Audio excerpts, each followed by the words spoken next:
Today we're going to talk about the individual and school issues that affect youth. Let's begin with a discussion of the environmental, societal factors that contribute to risk. First of all, we are living in an age of economic, political, social, and technological change. Think about how these factors are currently influencing our youth and families. How are the technology changes affecting us? Our continued mobility of society? Outsourcing of jobs? How about our globally interdependent economy? Let's begin with the economy. One of the major exosystemic influences in a children's lives is our economy. Think about the economic trends that we have currently, which include poverty, welfare reform, the economic stagnation of the working poor, single mothers, and homeless families. Poverty is a risk factor that most closely is associated with family stress and is highly correlated with school failure, delinquency, and other problems. Nearly 1 in 3 children in the United States will live in poverty at some point during their childhood, and rural child poverty rates are higher than most of the urban children, 26.2% versus 21.6%. So think about it. Almost a quarter of every child that we have worked with here in South Carolina and parts of North Carolina is probably poor. That's 1 in 4 children are likely to be impoverished. Another thing that is striking in America is that children of color are more likely to be poor, providing an economic advantage to those of the majority culture. Poverty is socially toxic. They are at increased risk for exposure to violence, racism, unstable caregiving arrangements, economic deprivation, community insecurity, and the byproducts of these toxins often include academic failure, learning disabilities, and child abuse. We know that poverty is a predictor of future poverty. Being poor at birth is a marker for future poverty, and over 30% of white children and nearly 70% of black children who are poor at birth will spend at least half of their childhood in poverty. In other words, the American dream is not the American dream for everyone. We also know that there's stagnation of the working poor. Working alone is not sufficient to avoid poverty. Individuals can have full-time jobs, working 40, 50, and sometimes 60 hours a week, and still not have achieved anything over poverty level income. And the economic problems faced by these working poor families influences a child's development through the parental attitudes, dispositions, and behavior. So what is the impact on parents of this financial insecurity? Now let's talk about diversity in youth. It's another factor. Our individuality matters.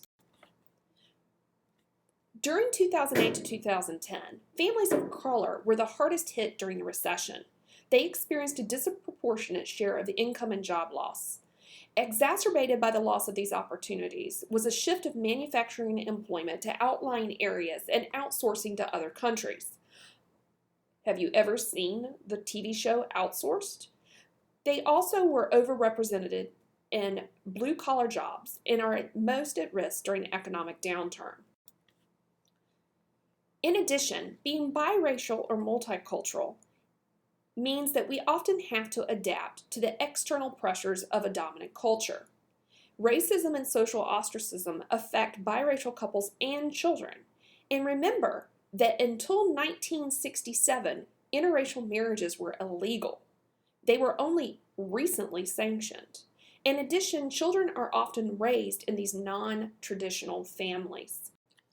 Remember that biracial and multicultural youth are often faced with the cultural methods from a monoracial society. This can often lead to identity problems because there's a lack of multiracial families portrayed in our media. There's not a lot of research on biracial or multiracial families. Most of the research that's out there focuses on African American and European Americans.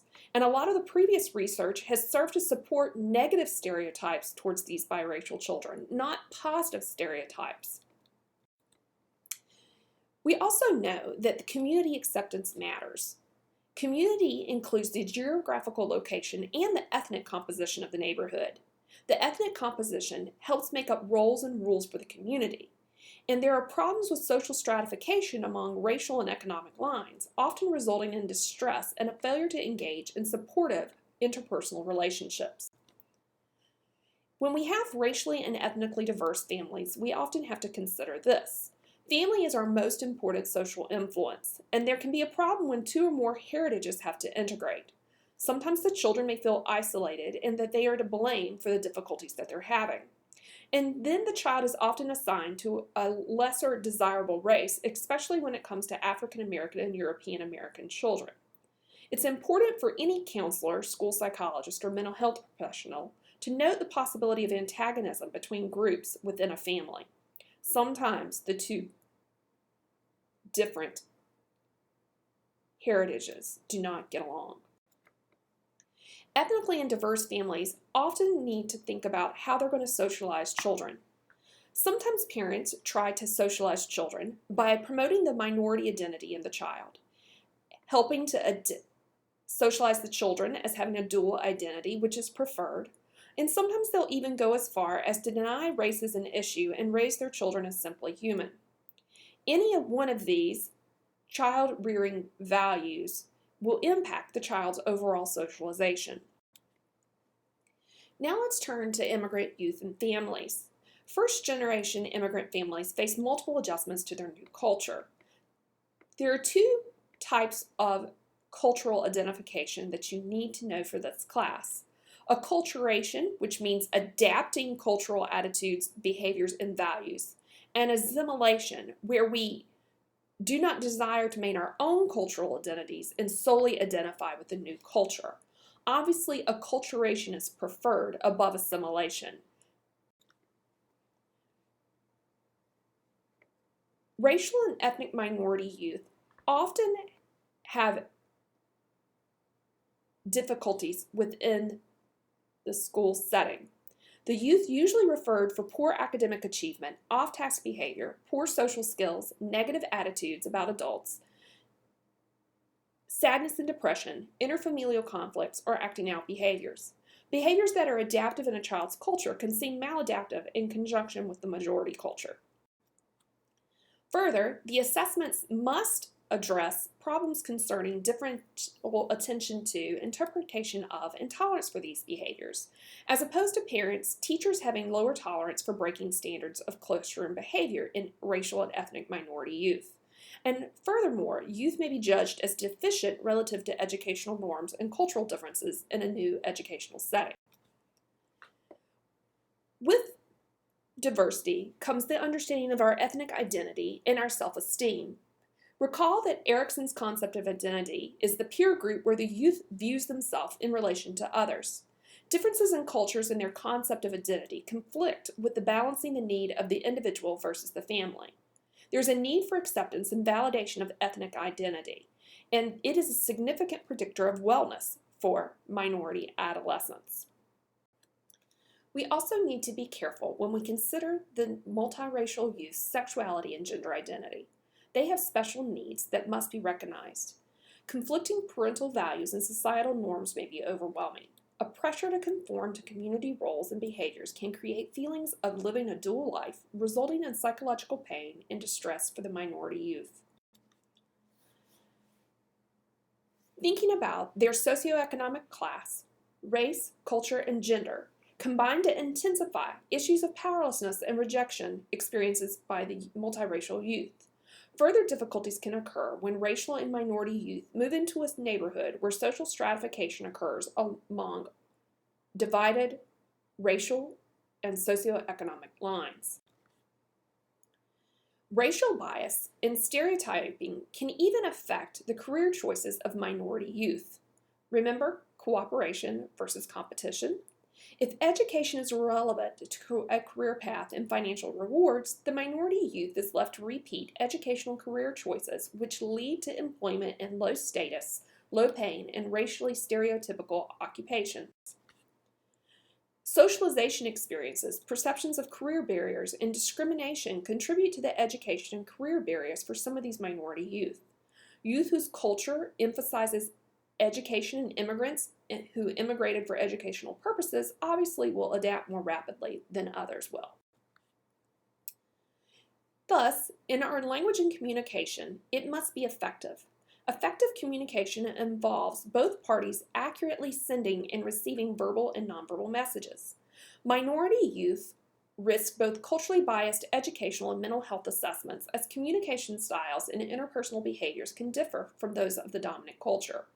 When a child has learned a new language, it may take 3 to 5 years to learn those aspects of language related to cognitive and academic functioning. Recall cognitive academic language proficiency. Now let's think about parentification. Parentification is a postmodern constructionist perspective and can be useful as a caution against ascribing family dysfunction based on Eurocentric family values. Adolescents who feel responsible for listening to others' problems and achieving higher educational attainment than previous family members may subjugate their individual needs in favor of the adults for whom they feel responsible.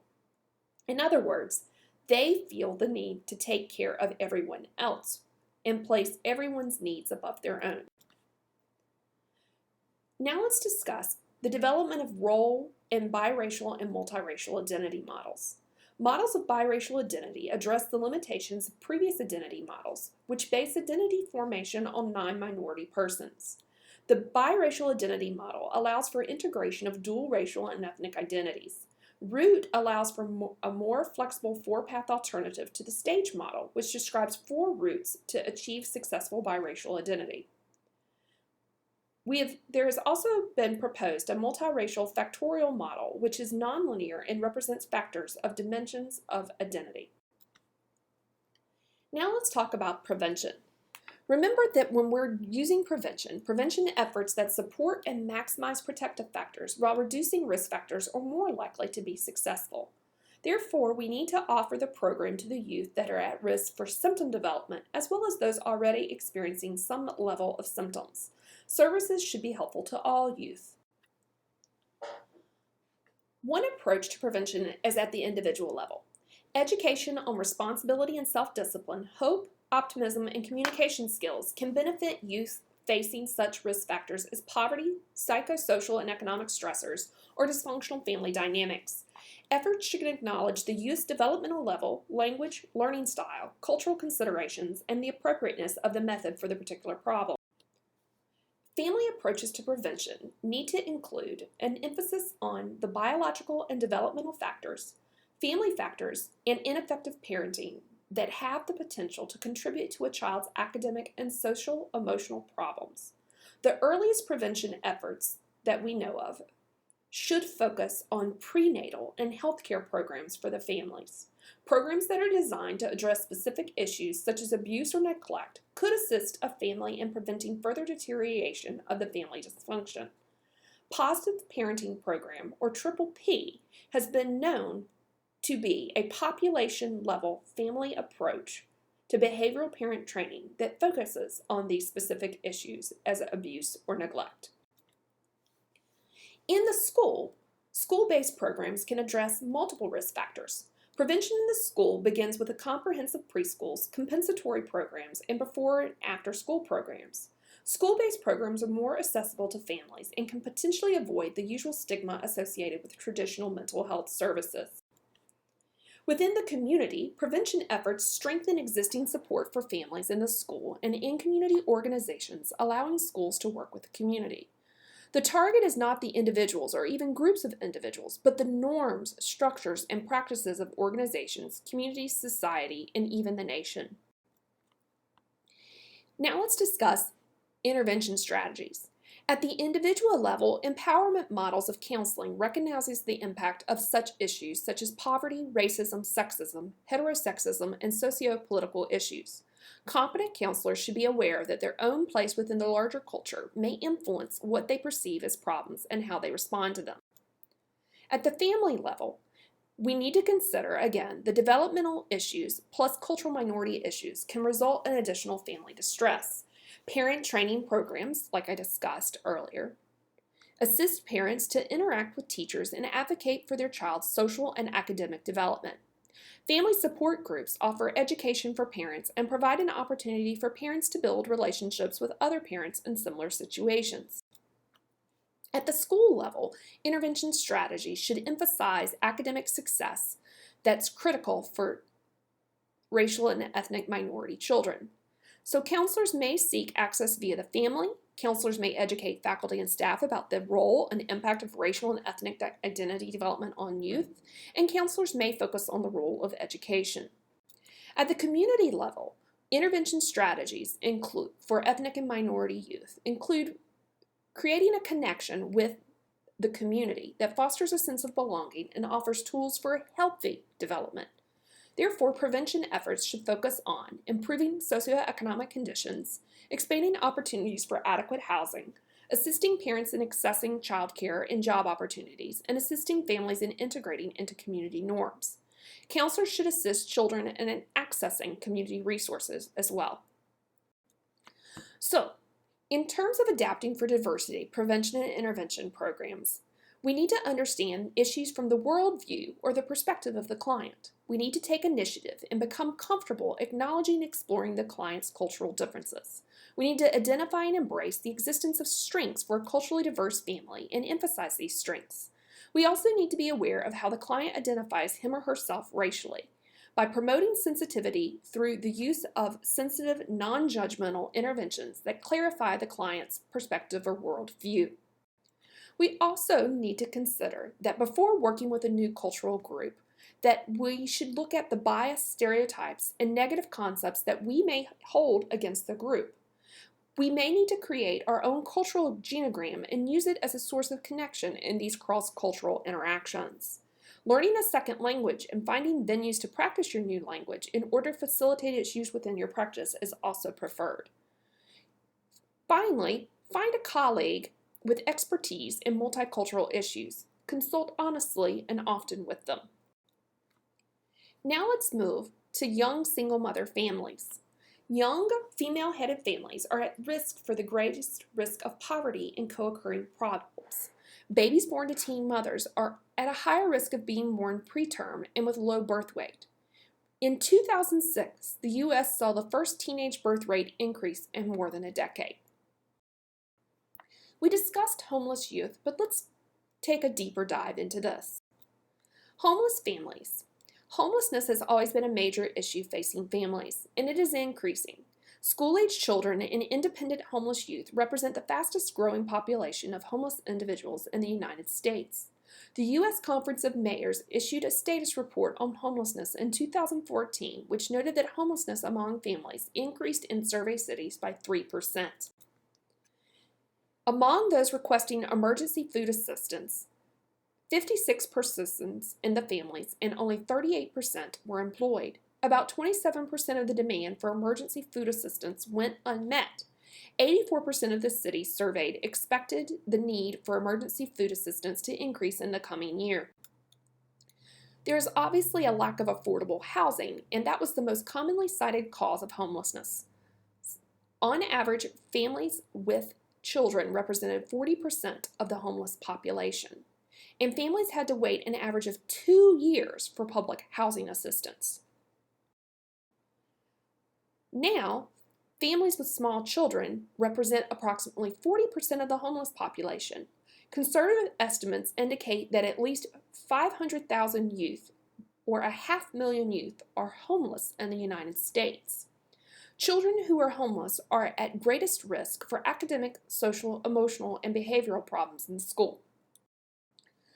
So, what does homelessness mean?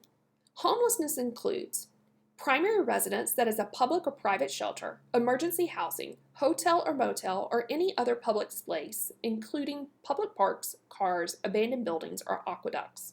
Having to live with families or friends, or living in overcrowded housing conditions. Think about the characteristics of children and families who are homelessness. Rates of homelessness may be more than twice as high in small towns or rural areas. Disproportionate number of minorities, especially African American and Latinos, are represented in the homeless population. And homeless children may not have school records, immunization records, a permanent address, transportation, school supplies, gym shoes, or appropriate clothing. They also lack the appropriate health care, increases their vulnerability for getting sick. They're also at risk for higher domestic violence, sexual abuse, or being placed in foster care. And while homeless children are not getting their basic needs fulfilled, their psychological health is also at stake. So, what are the factors that contribute to homelessness? Many families live paycheck to paycheck, and when one bill cannot be paid, they become homeless. Many factors contribute to and perpetuate these homelessness, including poverty, low wages, lack of affordable housing, and inadequate physical and mental health care. There are two broad categories that indicate severity for children who are youth who are homeless. This includes those who live in shelters or other makeshift arrangements, and those who have spent time on the streets. There are extremely high rates of oppositional defiance disorder in homeless youth. They also have higher rates of alcohol, drug use, and abuse, and a higher risk for sexualized behavior. So, what are some factors that contribute to their homelessness? Chronic negative experiences in the home, physical or sexual abuse, neglect, or parental drug addiction. In addition to being the victims of maltreatment, youth who become homeless also report higher rates of being verbally or physically abusive towards their parents. Youth in foster care are at increased risk for becoming homeless. So, what are some individualized prevention strategies for these children? Well, youth who are homeless are hard to reach if they're not in school. So, efforts can be focused on providing services for youth who are having problems in school or problems with the family. We can target prevention for those in foster care. Remember that early intervention is important. At the family level, we can identify families at risk and provide support services by providing comprehensive prevention services to low-income families and their children, particularly those who have additional risk factors. Some intervention strategies that can be used at the individual level include understanding the barriers to providing service and immediate needs of these youth. We can involve both youth and parents or significant family members in setting goals and interventions. Healthcare can focus on the high rates of HIV, pregnancy, and sexually transmitted diseases in homeless youth. We can also take a strengths-based case management approach. Intervention strategies for these families can include having parents know their children's rights, including their rights to education, providing safe, secure shelters with consistent routine and structure, and continued education, life skills, and work skills for these adults and families in order to prepare them for self-sufficiency. In the schools, school counselors are often the best coordinator of resources for the homeless youth. Disruptions in school attendance result in significant gaps in knowledge bases, requiring instruction modification by teachers and use of technology, cooperative learning, and peer tutoring. We also can provide social, emotional, and behavioral support. We need to help these children develop a circle of friends if they need assistance. We can also help students transition more smoothly from one school to another due to the high rates of mobility of the homeless children. Wraparound services are also critical to streamline the mental health services that students may need while providing an appropriate education. At the community level, intervention strategies that can be used include the following. When resources are rich, partnerships among schools, businesses, and shelters can be quickly established and sustained to support children and youth who are homeless. In other communities, the school system is the most plentiful resource, and prevention and intervention efforts would need to come from the schools. Single mothers need to be considered as well, because 85% of homeless families are headed by these single females. The psychological distress related to being a homeless mother may be due to precipitating events to homelessness, such as domestic abuse, and or a lack of outside support available once homeless. Remember that a disproportionate percentage of people from culturally diverse backgrounds are homeless. Preventative outreach approaches should target community and state-run services that serve minority groups, particularly African Americans, and support families who are teetering on the brink of homelessness. Thinking about the social and economic environment, consider that a child's social and economic environment is a significant exosystemic predictor of overall well-being. Recall that poverty has been associated with cognitive delay at age 3, mental health problems, impaired parent-child relationships, and a high incidence of child abuse and neglect. Remember that poverty is the strongest predictor of school dropouts, teenage pregnancy, and juvenile delinquency. Ennui is a problem for all incomes, though. Ennui refers to the emotional state of non-involvement and boredom that comes from a lack of connectedness and a lack of purpose in life. Children from affluent families have material things, but often lack discipline, support, and connection. So privilege isn't always there for that. Thinking about social comparisons, though, the gap between the rich and the poor is increasing. The average family income in the middle and lower brackets has actually decreased, while the income for the wealthiest families has increased. People at the lower end of this continuum often feel ashamed and angry at this injustice. What are some of the behaviors that might stem from these emotions? What are some of the behaviors that might stem from these emotions that you might see present in schools?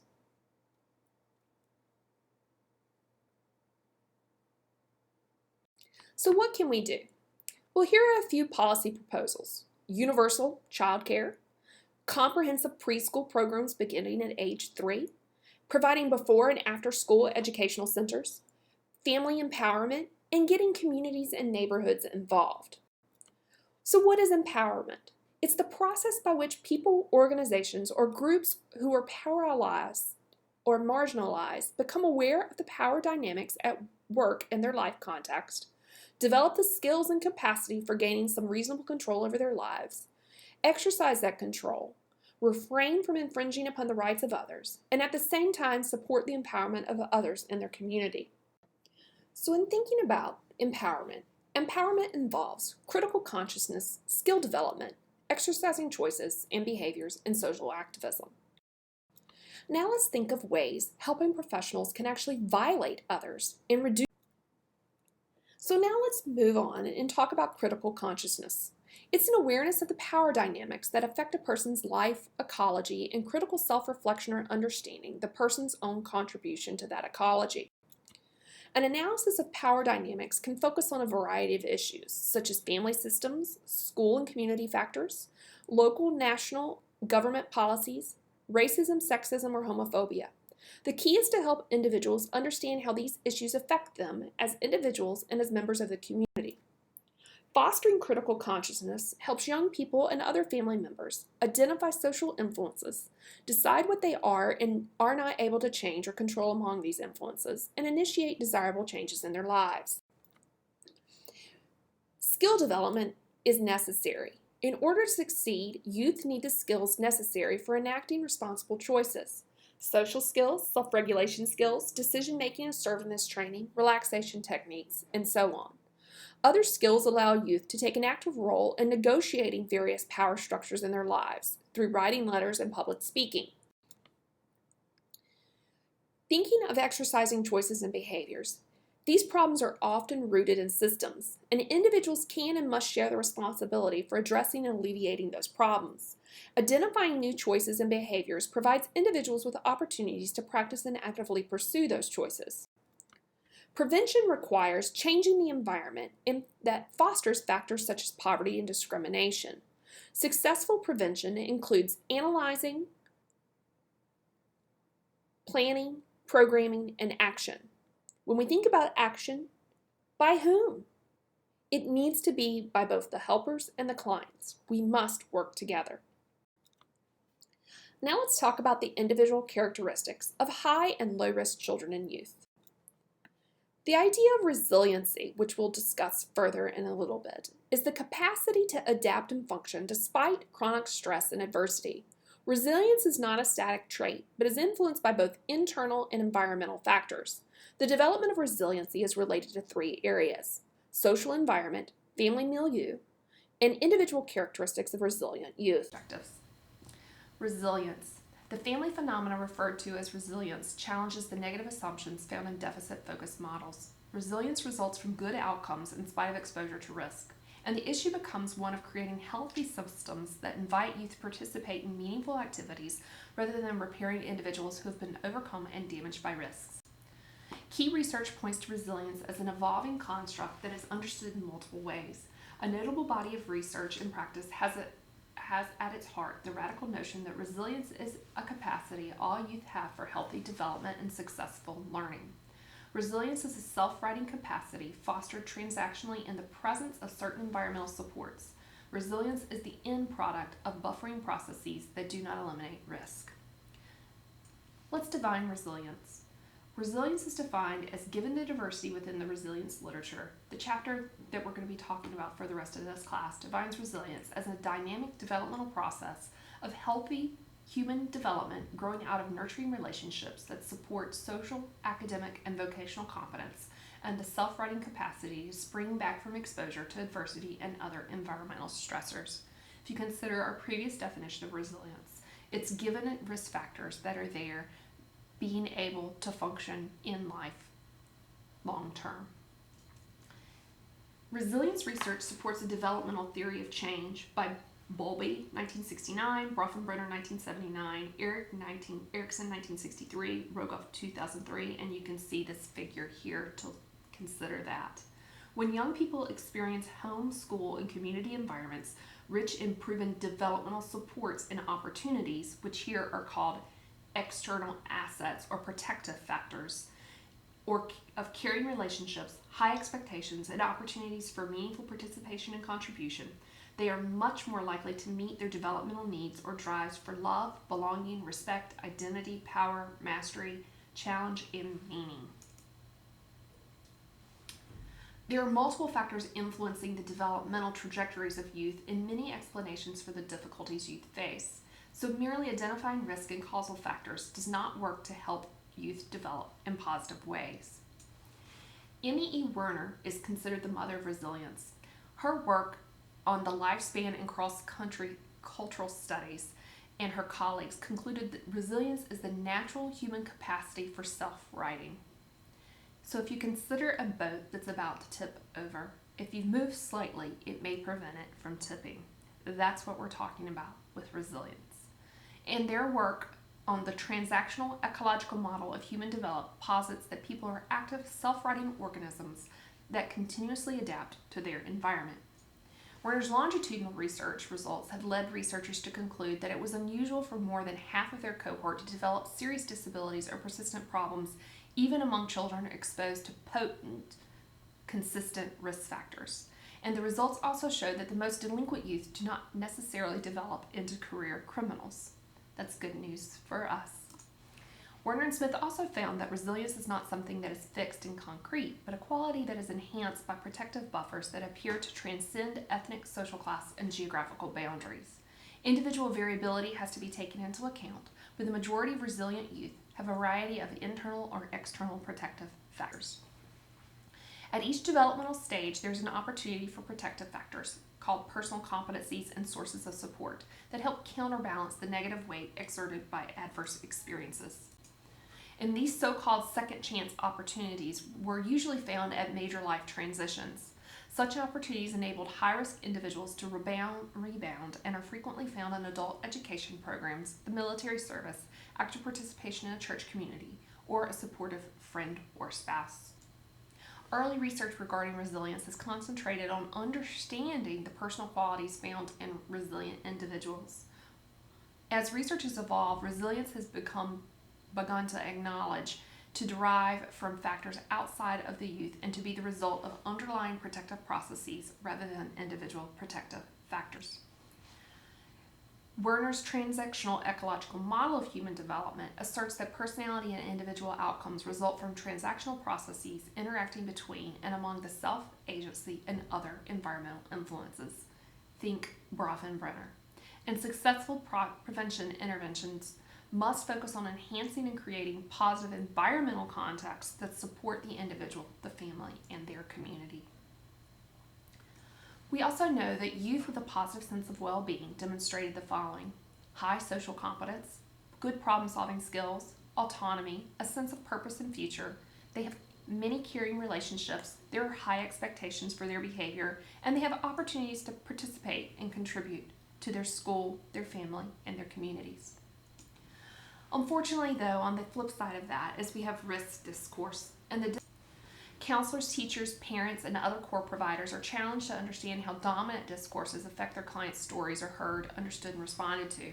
So counselors should also recognize how diversity and biracialism have positive impacts on individuals and communities, and how academic achievement gap hurts diverse youth but also endangers the economic future of the U.S. Those who are not poor distance themselves from the poor in a variety of ways that result in excluding, separating, devaluing, discounting, and discriminating those. By viewing poverty as an individual problem, poverty can be described as resulting from behaviors rather than the social and economic structures perpetuating poverty.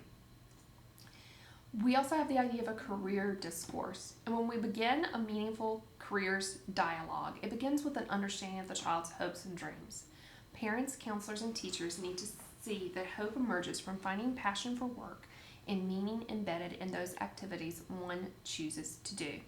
It's crucial for adults to recognize that embedded in any careers discourse are assumptions about the nature of the work, career opportunities, corporate power, political power, social comparisons, material accumulation, consumerism, leisure, and so on. So how do we foster resilience? There are many ways we can do this. The first is with a structured narrative. Youth have abundant opportunities to create stories of success or stories of woe. The writing intervention of the structured narrative was designed to help the individual student cultivate positive stories about their possibilities for renewal and redevelopment. The social environment includes a child's family, school, community, and kinship network.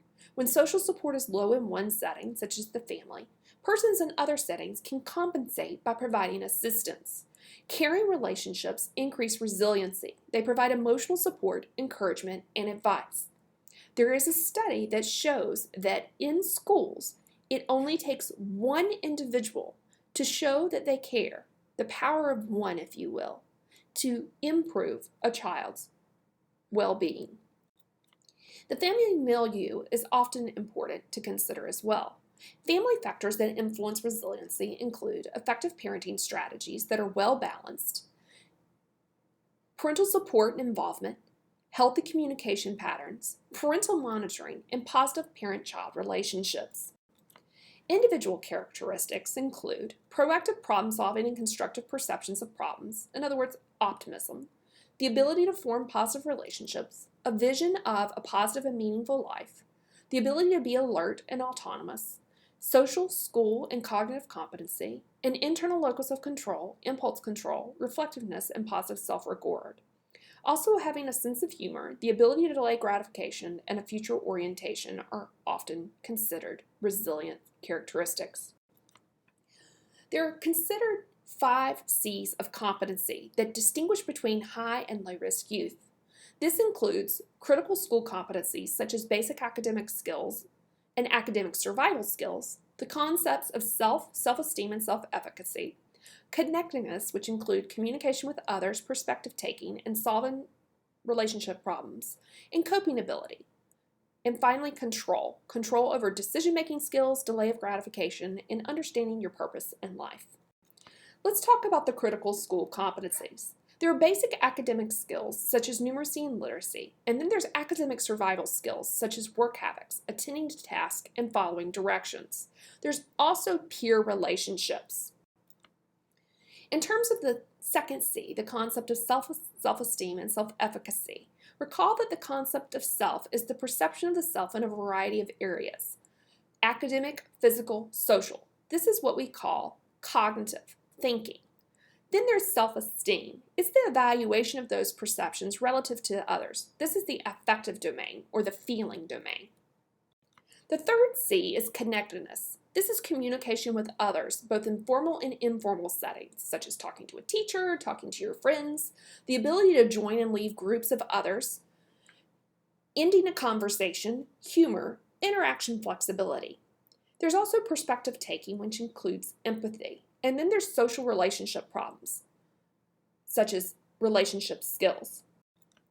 And in terms of coping abilities, it's how a person views problems. It's the challenges or unsolvable problems. It's learned resourcefulness, and it's counteracting compulsiveness, impulsivity, withdrawing, etc.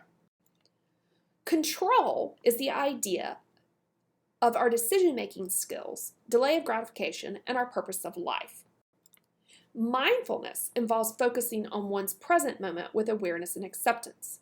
It emphasizes changing people's relationship to their experience. Integrating mindfulness techniques into the classroom is feasible, and this helps students who are stressed. The first construct is open, honest, and nurturing relationships between adults and young people who are at risk and is essential to all effective interventions. The second construct is this faulty, negative, and self-defeating thought patterns that perpetuate risky behavior must be the focus of intervention. The third construct is the syndrome of negative affect. Emotional problems typically accompany risky behavior. So now that we know the 5 C's and have talked a little bit about resilience, now let's talk about school issues that relate to at-risk children and youth. First, let's begin with talking about the value of an education. There are a number of indicators of the value placed on the education of the United States. In 2000, the average household income was about $55,000. In 2010, teachers' salaries were less than $54,000. School teachers, counselors, school psychologists, etc. continue to be paid less than the average national income. In part, owing to the low salaries teachers are paid, there is currently a shortage of teachers, school psychologists, counselors, in the United States. In response to this, many states are lowering teacher standards, with many new teachers not meeting state licensing requirements. More affluent schools attract better teachers. The richest school districts in the United States spend 56% more per student than the poorest schools. Federal funding and policies provide further evidence of society's support of education.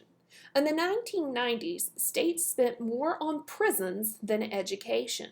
For example, in California, there was a 209% increase in prison funding, but only a 15% increase in state university funding. This pattern is found all over the nation. A state loses by producing non-productive, uneducated, or not well-educated citizens.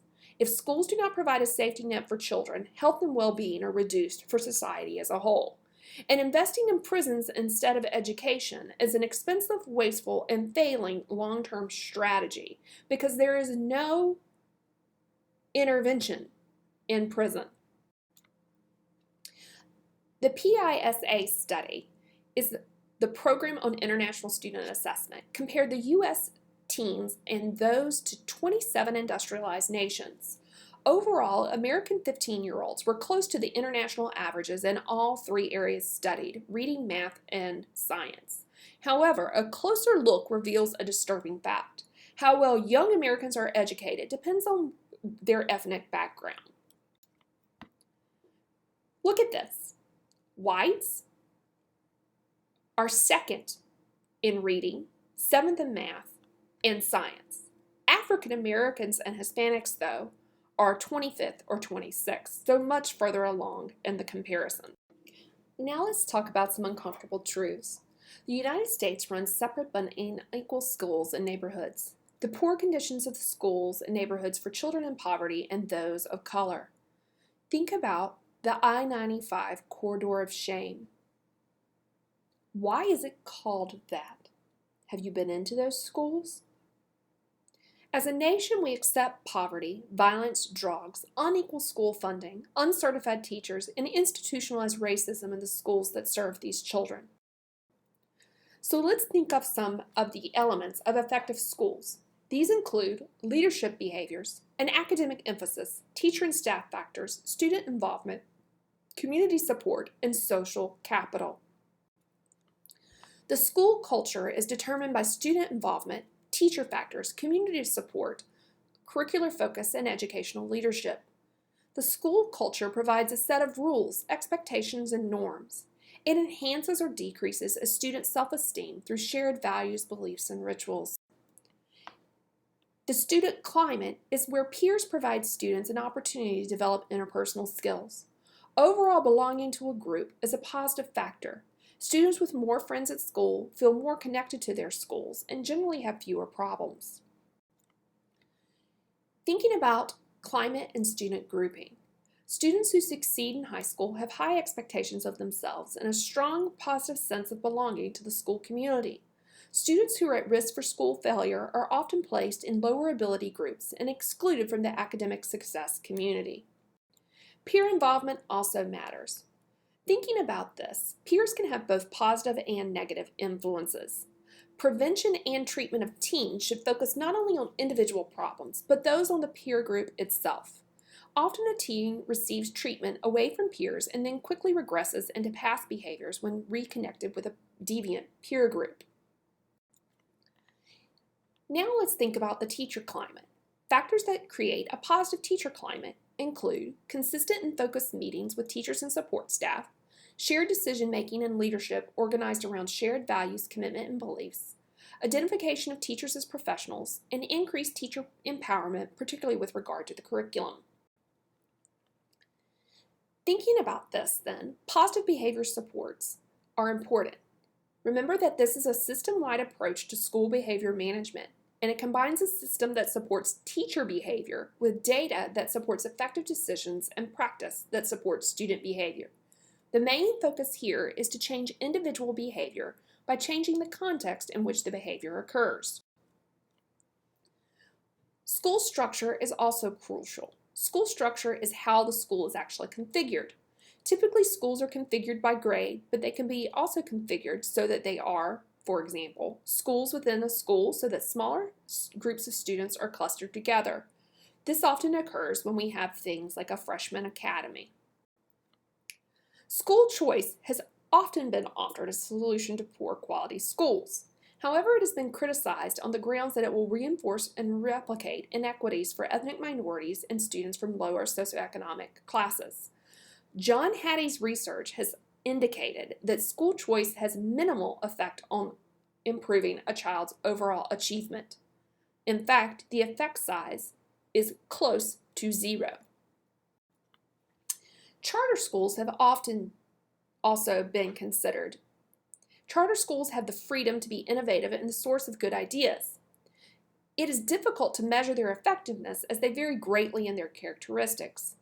The other problem with charter schools is they're not easily accessible for all students, and their accessibility for all students needs to be addressed. Thinking about school structure, now let's move on to classroom structure. Classroom structure affects the academic experience of at-risk students. An environment in which students are treated as individuals who are contributors to the group yields positive results. There's also evidence that small classes in grades K through 3 improve high school graduation rates, small being a 1:15 ratio. Curriculum also is important to consider for our at-risk students. A curriculum that ignores moral education, development of social skills, student dialogue, and critical thinking does not help at-risk students at all. In other words, we need to be focusing on the social-emotional curriculum just as much as we do the academic curriculum.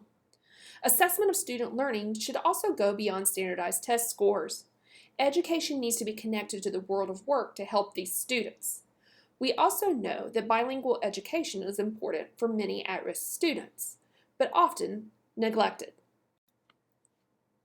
So let's think of some innovations in education structure. Obviously, the World Wide Web, the internet, has influenced how we educate ourselves. The internet provides both an interesting curricular issue and contributes to an innovative educational structure. Virtually all public schools in the United States now have internet access. And while internet use can be positive by relieving social anxiety, for example, it also raises questions. Might social media increase anxiety and depression? There's also the flipped classroom. And a flipped classroom is one in which the traditional teaching process has been inverted. The students hear or read the lecture content on their own, and class time is spent doing what would have traditionally been homework. Flipped classrooms are student-centered rather than teacher-centered, and these are especially helpful to at-risk youth in that they enable teachers to talk with their students, not lecture at them. So what can we do? We can promote practices that emphasize the entirety of students' learning and development. We can increase collaborative efforts that encourage collegial support and collaborative decision-making to improve school climate. And we can promote student empowerment, raise public awareness about the value of extended support of youth at risk.